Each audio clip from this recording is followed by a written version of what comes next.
Vamos a continuar con la siguiente presentación a cargo de África González Alonso. África es doctoranda del Departamento de Musicología.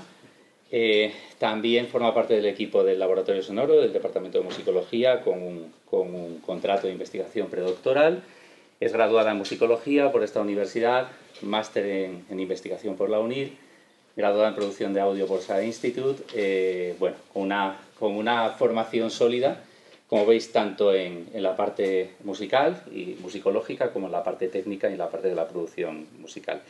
Viene a hablarnos de este fenómeno que hemos oído todos, que es esta vuelta al vinilo, el revival del vinilo, explicar un poco sus características, su trayectoria histórica y un poco los porqués de que se produzca este acercamiento de nuevo a este formato en los últimos años. O sea que muchísimas gracias, África, y adelante. Nada, gracias por la presentación, Marco. Y no, en primer lugar, como sabéis, hemos organizado entre los dos esta actividad y quería agradeceros a todos y sobre todo a los que os estáis quedando hasta esta hora por haber venido, porque bueno, es una parte más del laboratorio sonoro, ¿no? No es solo estar como ratillas ahí metidos digitalizando cosas, recuperando formatos y tal, sino también pues la labor divulgativa que hace mucha falta y que además pues no solo es para acercar la musicología y la producción musical al mundo general, sino también para poder enseñar también a otros musicólogos la cantidad de cosas que podemos seguir avanzando dentro de nuestro campo. Entonces, bueno, como ha dicho Marco, voy a hablar un poco del revival del vinilo en el siglo XXI, como gracias gracias a todos que habéis podido hablar de formatos anteriores, yo me voy a saltar un poco mi parte de antecedentes. Porque, iba a hablar un poco de cómo va evolucionando todo el tema de la grabación en cilindros, todo el tema de discos de gramófono, pero realmente es que ya ha habido dos personas que han hablado muy bien de ello. Entonces, redundar sobre el mismo tema no tiene mucho sentido. Pero sí que lo que voy a comentar es un tema de materiales, ¿no? Un tema sobre el que voy a ir, que es el tema de que los cilindros de cera primero se hacen con una mezcla de cera de abeja con parafina y luego Tainter, si no voy mal, en 1890 patenta el cilindro de cera de carnauba y luego, como ha comentado Enrique, Berliner hace sus primeros discos y es el formato que se estandariza con una resina que procede de las secreciones de un tipo de insecto que vive en Asia. Entonces, comentar que son formatos que son biodegradables, es decir, su conservación corre prisa y son mucho menos estables que el vinilo, del que vamos a hablar, que ya es un formato que está hecho con un termoplástico. Ya sabéis todo el problema que tenemos con el reciclaje, pues con el vinilo se puede aplicar lo mismo. Es un formato que va a costar mucho más que se degrade y a partir de ahí, pues algunas consideraciones más que son interesantes es pues un poco por qué aparece el vinilo, porque muchas veces se ha hablado de que el vinilo es un formato pues mucho más cómodo porque nos permite por cara almacenar cerca de unos 30 minutos, pero realmente esto ya se había conseguido en los años 20 con el mismo disco de goma laca. Entonces, pues comentar que aunque esta tecnología ya estaba dominada, hay un evento que es determinante, que es el crack del 29, para que las personas en sus hogares pues, no se decidan a cambiar su equipo de sonido por un equipo que sea también capaz de reproducir los discos a 33 revoluciones por minuto. Sin embargo, un poco el golpe de gracia que reciben los discos de gramófono es la Segunda Guerra Mundial. Por una cuestión muy simple, que es que Estados Unidos, que es el principal exportador de discos de gramófono en la época, se le corta el grifo de la goma laca porque procede de precisamente Indonesia y zonas donde se estaba produciendo un conflicto. Entonces, quería comentar eso porque muchas veces nos hacemos una idea equivocada de que hay una evolución lineal de los formatos y no siempre es así. Luego, comentar también que el disco de vinilo tarda un tiempito desde su invención en el año 1948 en hacer un sorpaso, digamos, en ventas a los discos de gramófono. Pero bueno, como de esto ya voy a hablar después, no me voy a adelantar. Comentar sobre el formato del disco de vinilo, que el PVC, pues eso, al ser un plástico, es más resistente a la degradación que los compuestos anteriores, lo cual le da una mayor vida útil.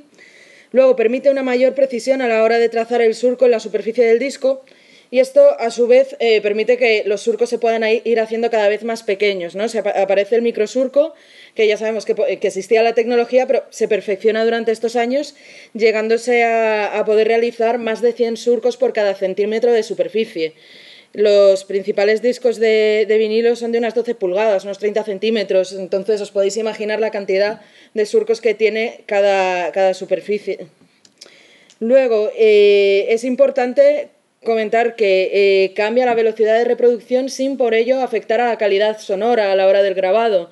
Entonces, esto supone un gran avance en cuanto a poder almacenar en un solo soporte mucha más música. Eso tendrá una serie de consecuencias, por ejemplo, en un futuro la aparición de álbumes conceptuales, porque ya no tenemos solo la limitación de una cara por canción, sino que podemos hacer un compendio de música que nos permita seguir una línea temática o una línea sonora. Entonces, pues bueno, esto es bastante importante. Luego, la posibilidad de esto, pues obviamente lleva a cambios en las estrategias comerciales de las discográficas.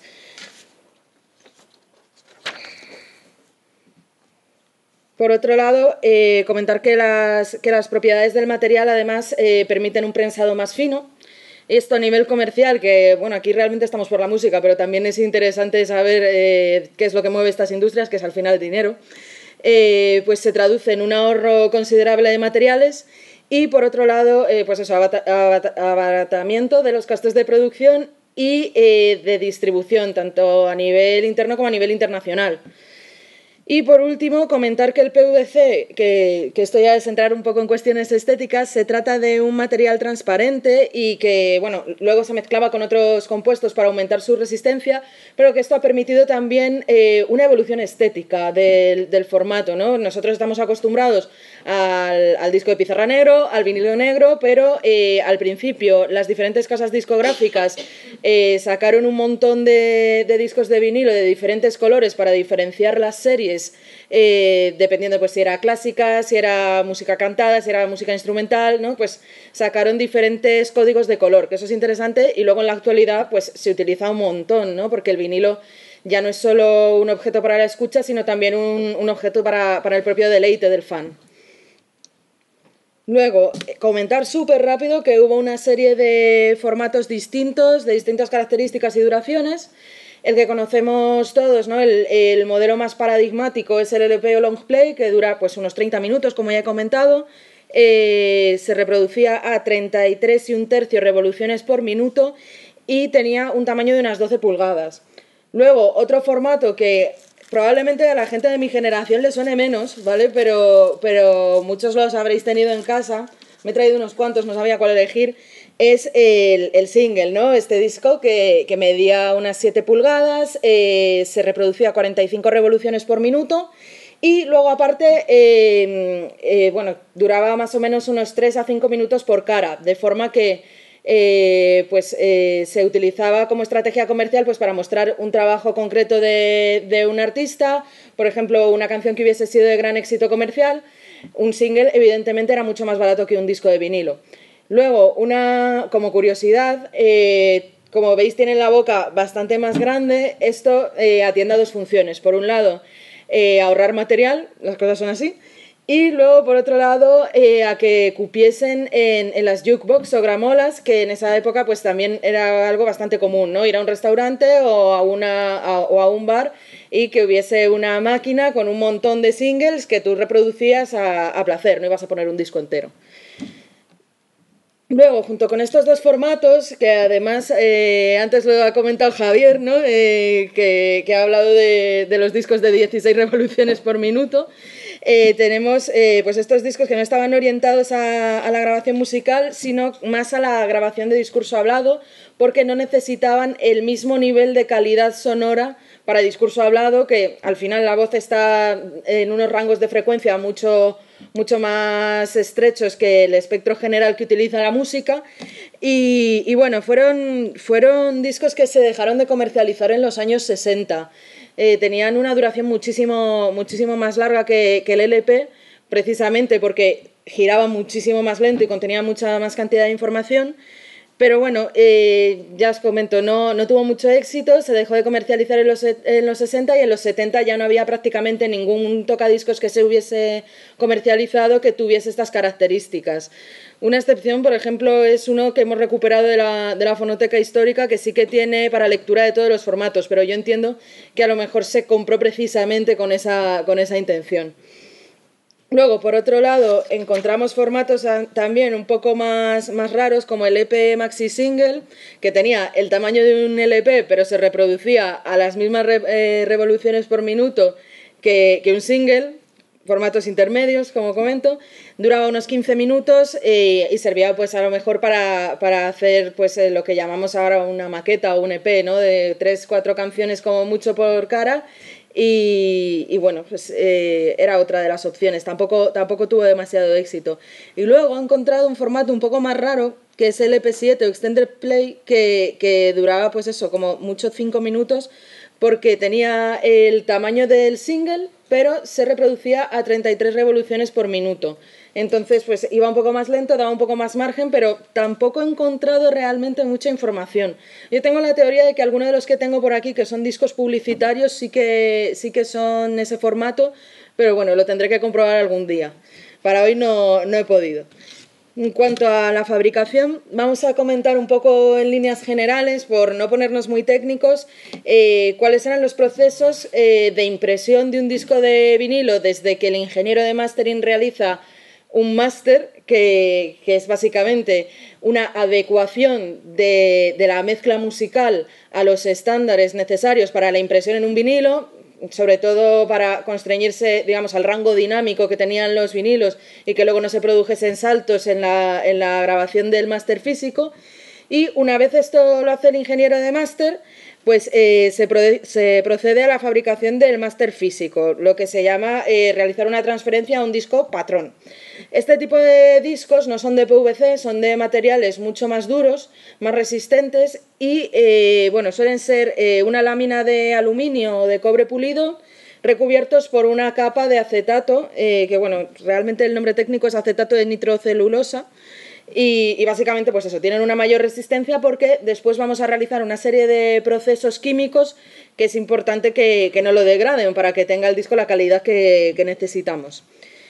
El proceso de grabado sigue la técnica de grabación en estéreo que patentó Alan Blumlein en el año 1931. Bueno, fijaos que pasaron unos cuantos años hasta que empezamos a grabar nuestros discos en estéreo. Y básicamente, bueno, tengo el gráfico ahí, es una aguja cortadora caliente, ¿vale? Que por el lado izquierdo está alimentado por una bobina y por el lado derecho está alimentado por otra bobina. Ambas bobinas están imantadas y están alimentadas a su vez por cada uno de los canales que tiene nuestra mezcla estéreo. Entonces, el surco izquierdo representa el L, digamos, la parte izquierda de nuestra grabación, y el surco derecho R, la parte derecha. Luego, una vez se realiza el corte del acetato, es importante que se limpie para eliminar cualquier residuo resultante de este proceso, porque eso luego podría interferir en los procesos posteriores, y se recubre el disco de cloruro de estaño y de plata líquida. A continuación, estos discos se meten en una solución de níquel verde y esta solución está conectada a la electricidad para producir un proceso de galvanización. Es decir, la idea es que el níquel verde y la plata se fusionen, creando dos discos que nos van a servir para imprimir nuestros vinilos, ¿vale?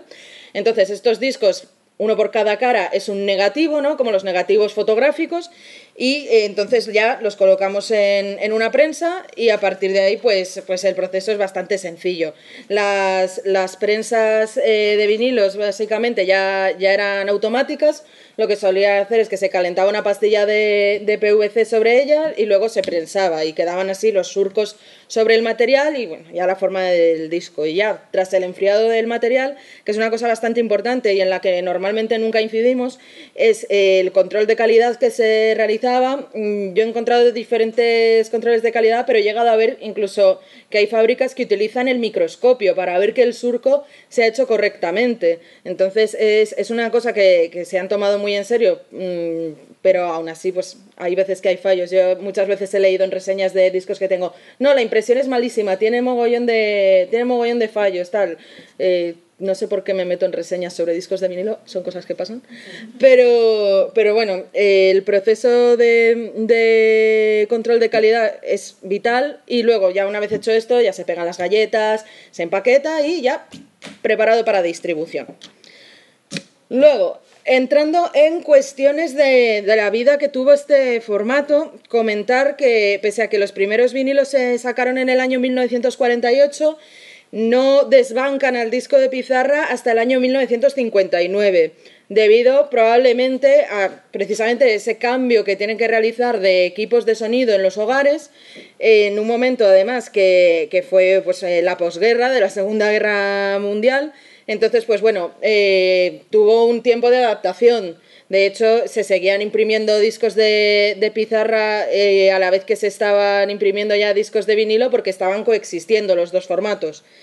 En imagen, bueno, tenemos solo los datos que, bueno, los ofrece la RIA, para empezar, tenemos solo los datos desde el año 73, ¿vale? O sea que tenemos, digamos, un vacío documental desde el año 1948 que para próximas investigaciones sí que buscaremos a ver si lo podemos encontrar.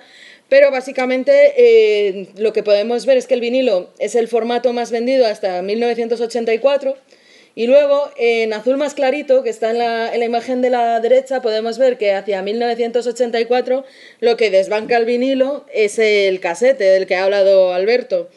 Tampoco es un formato que tenga un reinado muy largo, porque ya en el año 1993, que esto creo que lo tengo por aquí, sí, vale, en la imagen de la derecha podemos ver pues que el CD ya se había comido todo el mercado y luego ya pues en la década de los 2000 lo que podéis ver en los colores morados en la imagen de la izquierda son las descargas digitales, que como podéis ver están cayendo progresivamente en favor de un nuevo formato, bueno, más bien de un no formato, que es el streaming.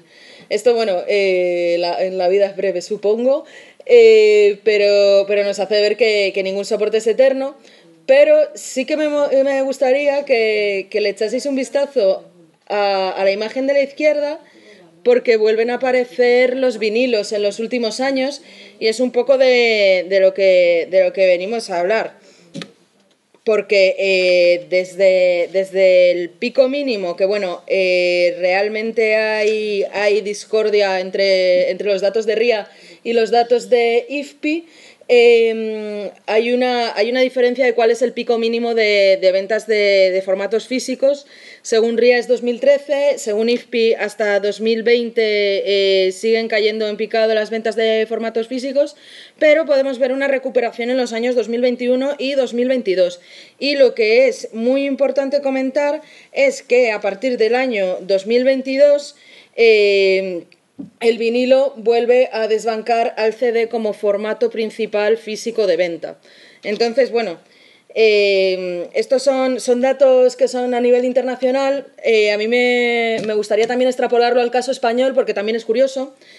Y ver un poco pues si es lo mismo, si es distinto, porque bueno, siempre nos estamos fijando en el mundo anglo, cuando los que trabajamos en audio y los que trabajamos en producción musical, y estamos también un poco hartos de fijarnos siempre en los datos del mundo anglo. Entonces pues voy a predicar con el ejemplo. El caso español, estos datos son ofrecidos por ProMusicae. Podemos ver que en cuanto al mercado digital la tendencia es muy parecida, un crecimiento enorme del streaming y una caída de la descarga permanente. Y sobre todo lo que se desploma son los formatos de vídeo, ¿vale? Como el DVD o similares. Sin embargo, Ay, perdón, no, el DVD es un formato físico, perdón. La descarga de vídeo. Es que el DVD también está cayendo, entonces me he liado. Pero bueno, los formatos físicos están creciendo. En 2022 fue de un 16%.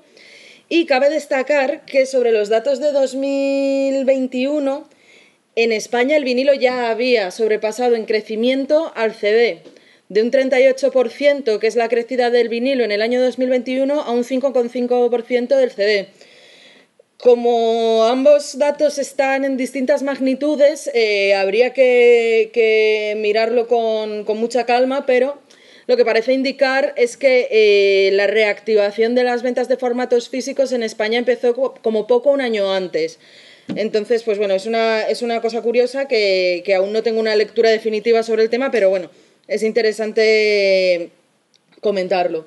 Luego, otra cosa que es importante es que todos estos datos no reflejan dos realidades que es importante tener en cuenta.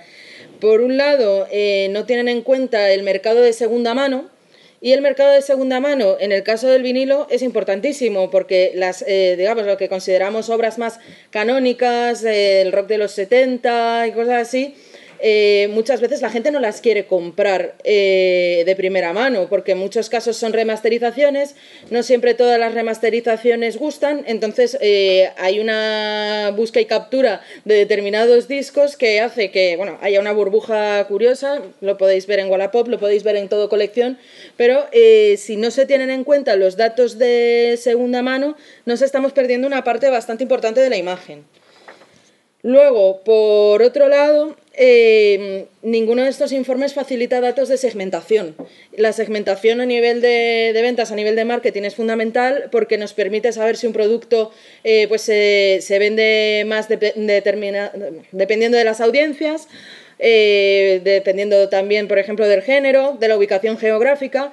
Entonces, pues digamos que vemos que hay un aumento en las ventas de formatos físicos, pero es bastante complicado atribuirle una causa concreta, al menos a nivel de estrategias de mercado y tal.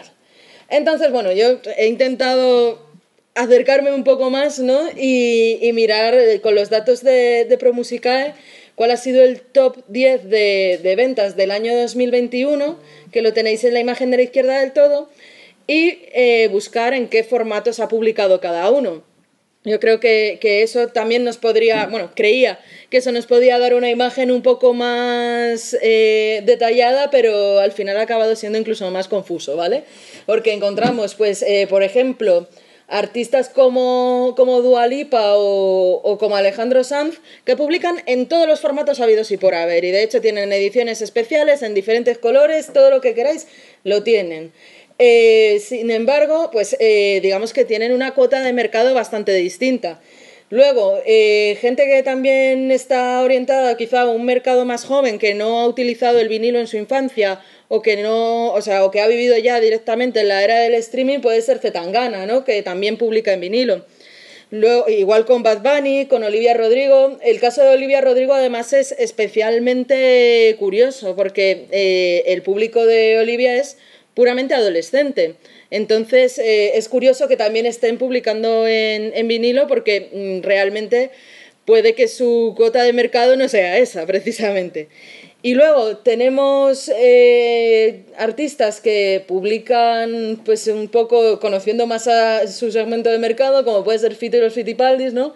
Que sí que publican LP, publican CD y publican DVD, que son los únicos del top 10 que publican en DVD.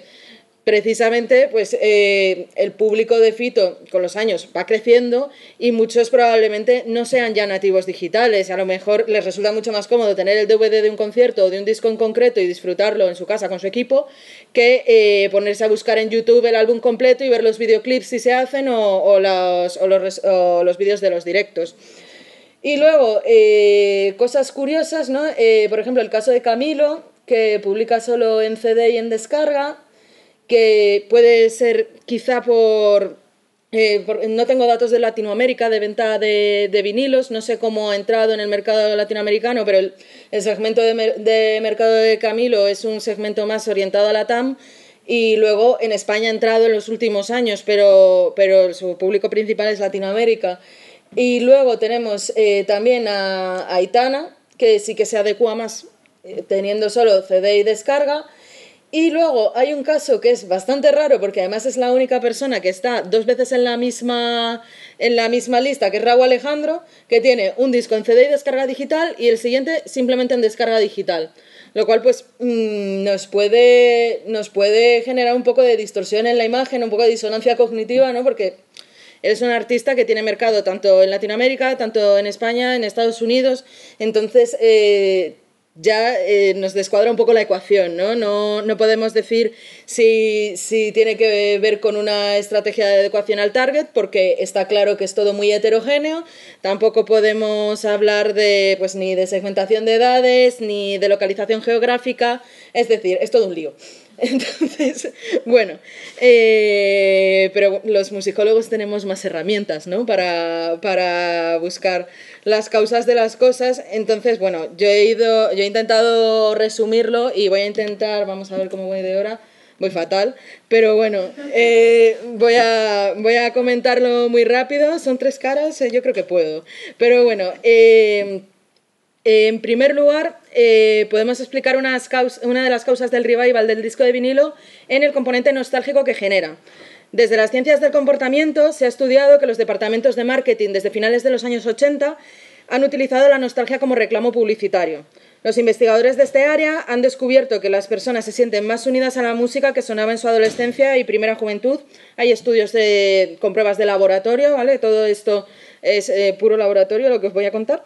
Y se ha demostrado también que la nostalgia es un factor que influye en la toma de decisiones cuando éstas tienen que ver tanto con preferencias estéticas como con consumo de material audiovisual. Es decir, nos gusta más a la hora de decidirnos si gastarnos el dinero en una cosa u otra, tendemos más a decidirnos por cosas que escuchábamos cuando éramos más jóvenes o cuando éramos adolescentes, que es el momento en el que la nostalgia es más significativa. Y por otro lado, hay una cosa que es importante, que es que normalmente, que esto la musicología lo estudia como tecnostalgia, solemos estar más ligados a los objetos que asociamos a personas. Entonces, yo creo que las compañías discográficas pueden estar explotando este tipo de reacciones psicológicas de la siguiente forma. Por un lado, están rentabilizando unas infraestructuras que ya tienen, colocando por un lado el vinilo como objeto de nostalgia para las generaciones que utilizaron este formato en su juventud, y por otro lado, como hay segmentos de la población que no han sido usuarios del disco de vinilo, la estrategia de mercado puede estar orientada a la venta del disco de vinilo como objeto sobre el que se produzca una transferencia psicológica de los sentimientos que tiene el fan por el artista.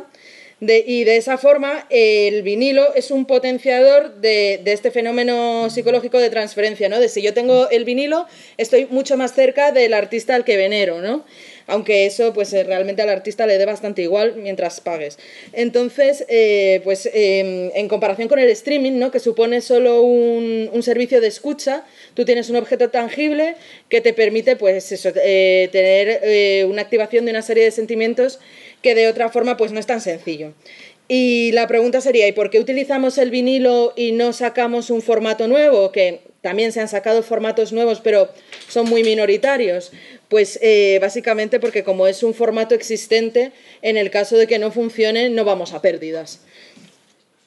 Ya esa infraestructura existe y por tanto, pues si el formato fracasa, ya no hemos hecho, digamos, una versión de tiempo, una inversión de marketing y tal, en publicitar un formato que nos dura 2 días. Entonces, pues bueno, hay veces que lo bueno conocido, o sea, perdón, que lo malo conocido es mejor que lo bueno por conocer.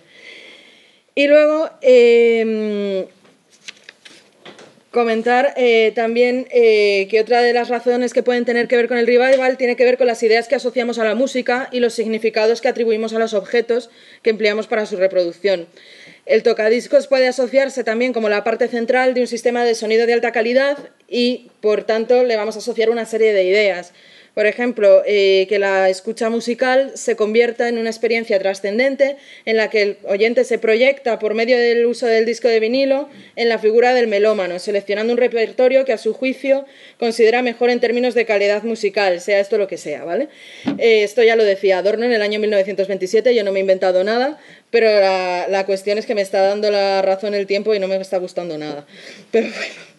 Y luego a todo esto hemos de sumarle una incipiente aparición del tocadiscos ya no solo como un objeto que permite la reproducción y escucha de música, sino también como un objeto de culto y decoración en los hogares. Es un fenómeno que tampoco es nuevo y que nos retrotrae a una época en la que el mobiliario del hogar era un reflejo del estatus de una unidad doméstica. Por ejemplo, pues, yo creo que todos hemos tenido típica abuela que tiene un salón donde recibe a las visitas, donde están los muebles buenos, donde está la plata, donde está la vajilla de la boda y tal. Pues en el caso del tocadiscos también era un elemento de estatus. De hecho, el tocadiscos como mueble iba adoptando las diferentes modas que se iban sucediendo en cuanto a decoración. Hay tocadiscos preciosos art déco, pero luego las cosas van cambiando, ¿no? Entonces, ahora lo que yo estoy viendo mucho en el mercado es tanto tocadiscos que mantienen una estética más actual como dispositivos que recrean una estética más vintage, principalmente basadas en los... Perdón. Yo tenía la alarma para no extenderme. Principalmente basada en los modelos de tocadiscos portátiles de los años 60 y 70, sobre todo los que nos recuerdan un poco al tocadiscos portátil y todo eso. Ahora mismo se están tanto vendiendo mucho de segunda mano como pues reformulando con decoraciones nuevas, pero al fin y al cabo el mueble es el mismo. Y luego, comentadas ya las diferentes estrategias que creo que puede haber adoptado la industria musical, también cabe preguntarse por el artista, ¿no? Porque hemos hablado del mercado, hemos hablado del público, pero en ningún momento en la comunicación he comentado nada sobre los artistas. Y al final, si escuchamos la música es por ellos. Entonces, pues comentar que aunque el artista no esté siempre detrás de las decisiones que se dan en los procesos de edición y distribución digital, se puede estar dando un fenómeno, que es el hecho de que el streaming musical ha traído una serie de cambios fundamentales en la escucha musical debido a que la gente ha cambiado su forma de interactuar con los dispositivos. Incluso ya no tenemos la descarga física en nuestro teléfono, utilizamos un servicio de streaming, ya sea gratuito o de pago, para escuchar cualquier música de cualquier momento, de cualquier lugar, en cualquier circunstancia, ¿no? Entonces, por un lado, esto supone que se hayan adaptado las formas musicales a un contenido que se pueda explotar comercialmente por los principales canales de comunicación, como pueden ser las redes sociales, y pues por medio de fenómenos de viralización, como bueno, la semana pasada o la anterior, ya no, el tiempo corre muy raro, en el Congreso de SIBE, Eduardo Viñuela comentó que en el fenómeno TikTok ahora las estructuras de las canciones eran A, B, TikTok, TikTok, TikTok, ¿no? Pues va un poco por ahí, ¿no? Que está cambiando la tecnología o nuestra forma de acceso a la música, también cómo se configura la propia música desde el momento de su composición y, por otro lado, implica la necesidad de una creación constante de nuevas obras musicales que mantengan al artista presente en términos de relevancia. La obra musical, que con la grabación sonora había perdido de una vez ese carácter intangible y efímero, de repente ha vuelto a ser intangible y efímera porque ya no la tenemos en un formato físico, y cada vez esto se acentúa más porque está condenada a caer en el olvido en cualquier momento debido al cambio constante de tendencias. Entonces, yo creo que la decisión de algunos artistas de adoptar de nuevo formatos físicos para distribuir su música puede ser una reacción ante este sistema, buscando por medio del vinilo u otro soporte físico reafirmar la trascendencia de su obra, digamos un poco mixtificándola, ¿no?, para convertirla en un objeto de culto que le hará existir más allá del momento en el que su música pierda el interés de las audiencias. Se podría hacer un poco el paralelismo con cuando los emperadores romanos se encargaban una escultura, pero bueno, esto es en plástico y es mucho más barato, ¿vale? Y luego, como prospectiva y en esta misma línea, podría investigarse si la vuelta a los formatos físicos por parte del público también es una reacción constante, a la constante exposición a la información y estímulos que nos proporciona los dispositivos informáticos, cuyo uso ha aumentado de forma exponencial en las últimas 4 décadas. Y yo creo que también puede haber algo ahí porque, según los datos de RIA, el punto mínimo de venta de formatos físicos es 2013 y más o menos entre 2013 y 2016 es cuando ya las redes sociales pegaron el boom definitivo y nos han metido en la vorágine en la que estamos actualmente. Y la vuelta a los formatos quizá podría ser, digamos, el reflejo de un agotamiento psicológico, de una generación que ha vivido una escucha musical más activa y más consciente por medio de estos dispositivos. Y bueno, nos faltan muchos datos, pero cabría que nos formulemos la pregunta de si puede el disco de vinilo volver a revolucionar la historia de la música, y de momento pues solo puedo decir que solo el tiempo lo dirá. Y nada, muchas gracias.